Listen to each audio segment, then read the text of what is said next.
Très ravie de vous retrouver en ce début de semaine pour une nouvelle édition du Journal de l'économie. Bienvenue à toutes et à tous sur SICA. Le secteur du tourisme en pleine expansion en Afrique. 67 millions de touristes internationaux ont foulé le sol africain en 2018.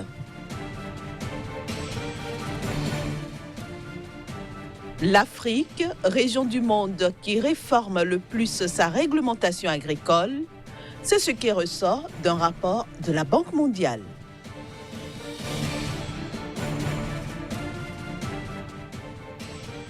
Enfin, la FAO est en quête de 70 millions de dollars pour juguler l'invasion des criquets pèlerins en Afrique de l'Est.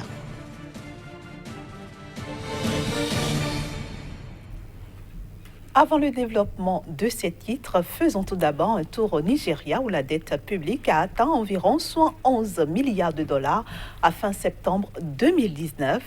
Contrairement aux rumeurs faisant état d'une hausse importante de cette dette, cette dernière a connu une légère hausse de 2% en glissement annuel comparativement à fin septembre 2018 où elle se situait à environ 70 milliards de dollars.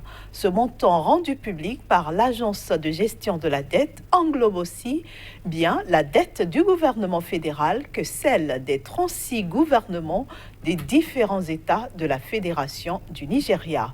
Il faut aussi noter que la dette totale du Nigeria en pourcentage du produit intérieur brut était d'environ 18,4% à fin septembre 2019. Avec ce ratio, le pays s'en sortait mieux par rapport au ratio dette PIB de certains pays avancés tels que les États-Unis, le Royaume-Uni ou encore le Canada, qui affichent des ratios de 105%, 85% et 90% respectivement pour la même période. Le secteur du tourisme ne cesse d'évoluer en Afrique. Depuis quelques années, de plus en plus de voyageurs internationaux optent pour la destination Afrique. Et si l'on en croit l'Organisation mondiale du tourisme, eh bien, ils sont 67 millions de touristes internationaux à fouler le sol africain en 2018. Le secteur touristique a un avenir prometteur en Afrique.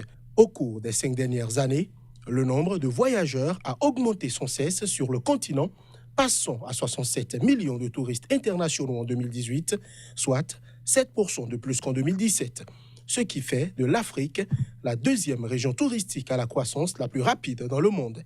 Pourtant, à la fin des années 1990, l'Afrique a à peine compté plus de 17 millions de visiteurs annuels. 25 ans plus tard, le tourisme a égalé le volume d'affaires des industries pétrolières, agroalimentaires et de l'automobile, ce qui le place parmi les principaux moteurs de croissance de l'économie africaine. Le tourisme constitue aussi désormais un vrai moteur de création d'emplois en Afrique. En effet, le secteur fournit un emploi sur 7 contre un emploi sur 10 dans le monde. Il offre par ailleurs de réelles opportunités d'affaires pour les investisseurs. Tout ceci confirme l'essor actuel du tourisme en Afrique et le regain d'intérêt des touristes pour le continent. Il s'agit des retombées des investissements importants consentis en matière de sécurité et d'infrastructures. Cependant, il existe encore des freins à un développement pérenne du tourisme en Afrique. En premier lieu se trouve le manque d'une main-d'œuvre qualifiée, ce qui réduit la capacité des différents pays à répondre efficacement aux défis et enjeux des investissements. À cela s'ajoute l'insuffisance et la cherté des dessertes aériennes et le manque de cadres institutionnels et administratifs incitatifs afin de faire du tourisme un secteur réellement compétitif. L'édition 2019 du rapport Enabling Business of Agriculture, édité par la Banque mondiale, établit que les gouvernements africains ont pour la plupart entamé de vraies actions pour améliorer l'environnement d'affaires dans le secteur agricole. Certes, les obstacles restent nombreux, mais il apparaît que le continent noir a connu une belle progression, notamment entre 2016 et 2019. Lancé pour la première fois en 2015. Ce rapport est l'une des publications phares de la Banque mondiale qui effectue une analyse comparative de l'efficacité du droit des affaires. Il met l'accent sur l'évaluation des réglementations, des politiques et les infrastructures qui impactent les acteurs du secteur agricole ou de l'agrobusiness.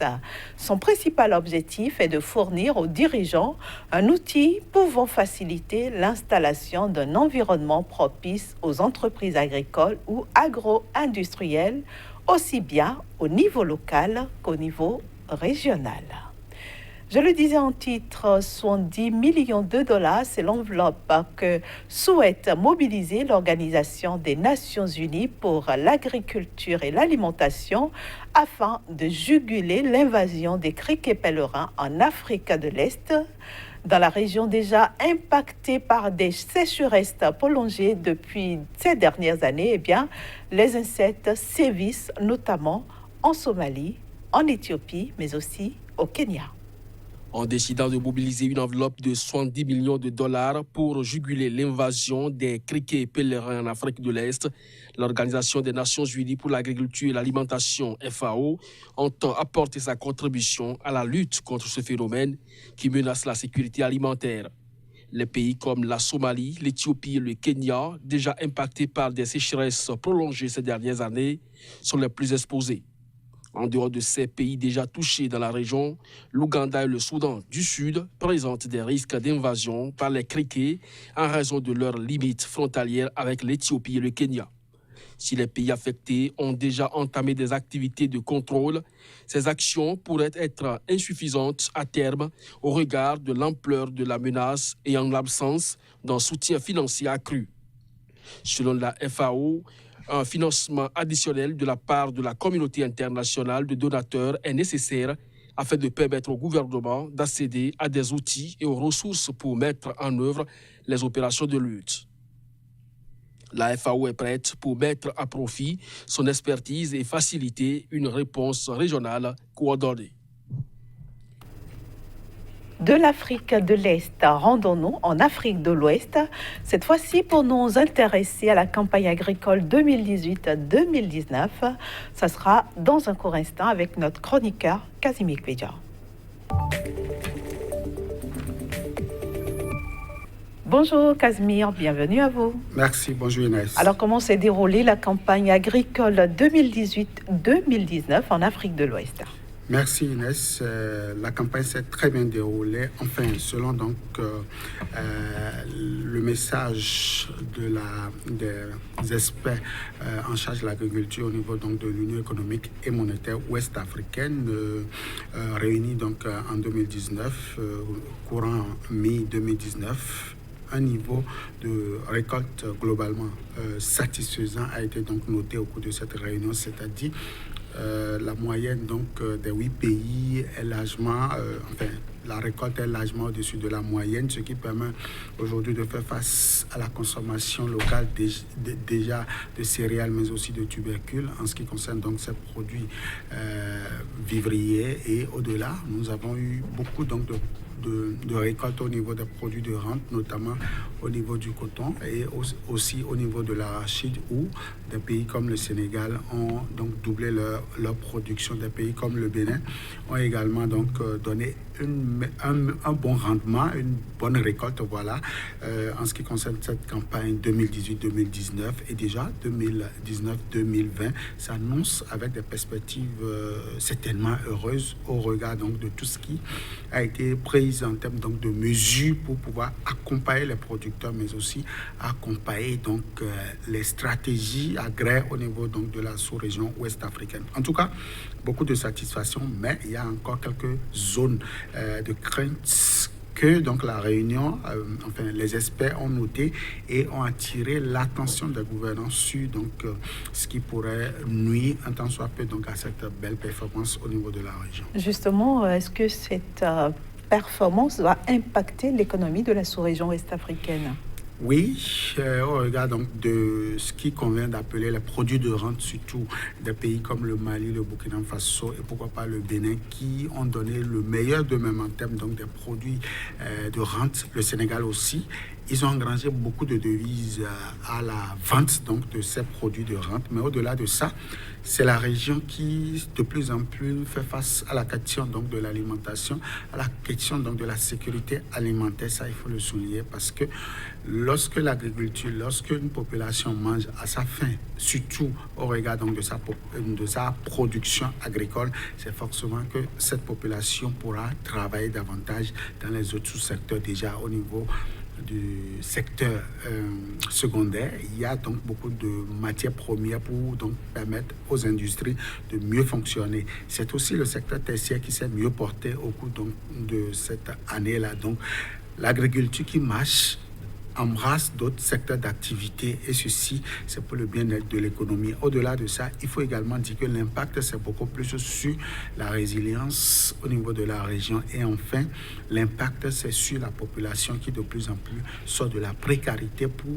ce qui est donc des pays comme la Côte d'Ivoire en termes donc de cacao, pour ce qui est donc du Sénégal en termes donc de sésame, d'arachide et que sais-je encore, pour ce qui est aussi du Bénin, du Togo, du Niger, aussi le Niger qui de plus en plus travaille aujourd'hui pour pouvoir produire les produits de consommation, pourquoi pas pour nourrir donc sa population. Je crois que il y a quand même beaucoup de choses à mettre sous la dent par ici en ce qui concerne donc cette campagne 2019. Vous n'avez pas évoqué, Kazmi Pédior, la pêche, l'élevage? Bien sûr, Inès, au niveau de la production halieutique, par exemple, nous avons eu, pour le compte de l'année 2018-2019, la saison agricole, nous avons eu près d'1 million de tonnes donc, de production au niveau de l'halieutique, ce qui traduit clairement donc, les conséquences de la bonne production agraire et ceci au niveau donc des animaux, c'est-à-dire des abats et aussi des œufs.